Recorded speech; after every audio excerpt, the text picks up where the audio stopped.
Yo, what's going on guys? Arekkz here. Welcome back to another video for Monster Hunter Rise, and in this one I want to talk to you about an incredibly cool weapon. A weapon you should definitely be checking out, especially if you're a Sword and Shield fan.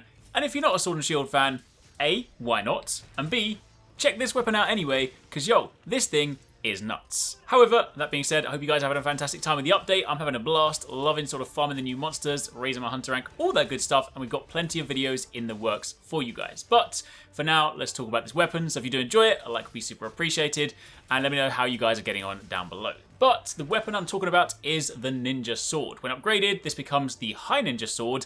For those of you guys that have been with the series a while, you'll know this was in Freedom 2nd, but back then it was, you know, an alright weapon, but not exactly a best in slots. That being said, it's kind of cool because design-wise, it's a blade, and instead of the shield, you have this sort of bracelet that goes around your wrist instead, so, you know, for all intents and purposes, you basically have no shield, so especially if you're playing like hard basher combo, you're basically punching the monster in the face, which looks fantastic.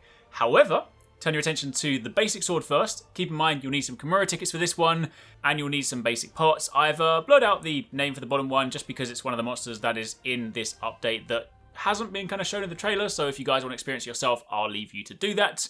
But once you've made it, you can see the base version has a big chunk of green sharpness, 190 attack, and 50% affinity with 3 level 1 slots, no elements. But then when you upgrade it, this gets crazy, 200 attack, big chunk of green sharpness, and 100% affinity. This is a crit, a guaranteed crit blade. This means when you're making sets with this blade, you don't need weakness exploit, you don't need critical eye, you don't need all that stuff that you normally use to raise your affinity because your affinity is already 100%. So you can lean more into crit boost, you can lean more into damage focus skills, you can just lean into the stuff that you want without having to worry about stacking crit because it's already on your weapon. That alone is fantastic.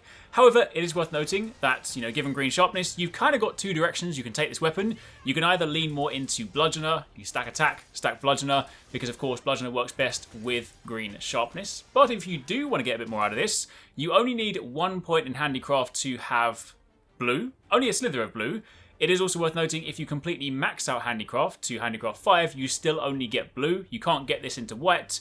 So you kind of got two directions. You either lean into the green, lean into Bludgeoner, lean into attack, and just kind of work with it that way, or alternatively, you whack in some Handicraft and take advantage of, say, Master's Touch to reduce your sharpness depletion. Keep in mind it's not like it worked in World. Master's Touch is only like an 80% thing this time around, but still, it is a chance to lessen your sharpness loss. You can also pair it with things like Razor Sharp or even Protective Polish. So if you want to lean more into the blue sharpness side of things, then that's the opposite way you can take this. But basically, this is a guaranteed crit blade. It is fantastic, and Sword and Shield obviously being a fast stacking weapon, you can take full advantage of that. It's a really, really nice option, and just it kind of looks cool. So yeah, I just want to put this on your radar. If you guys want to get it, then as soon as you open up the game after the update is installed, you'll have loads of people to speak to in the village. You go over to Kagero, he will then say he has a quest for you. He'll basically ask you to go and capture a Magnamalo. Not a dedicated quest, you just need to capture a Magnamalo, so go on a quest, cap it, simple as.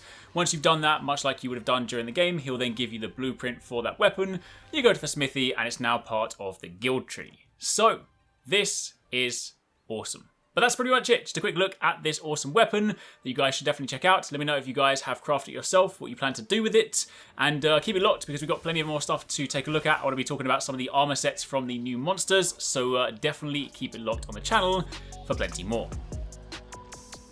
If you want to catch more from us at Arekkz Gaming, don't forget you can catch the guys 269, Paradise Central, and Investmore streaming over on Twitch weekdays, playing a variety of games. If you guys want to jump in, tune in, watch, and even join in, then make sure you check them out. The links to those are in the description box down below, and of course you can join the Discord to get involved in all of the discussions.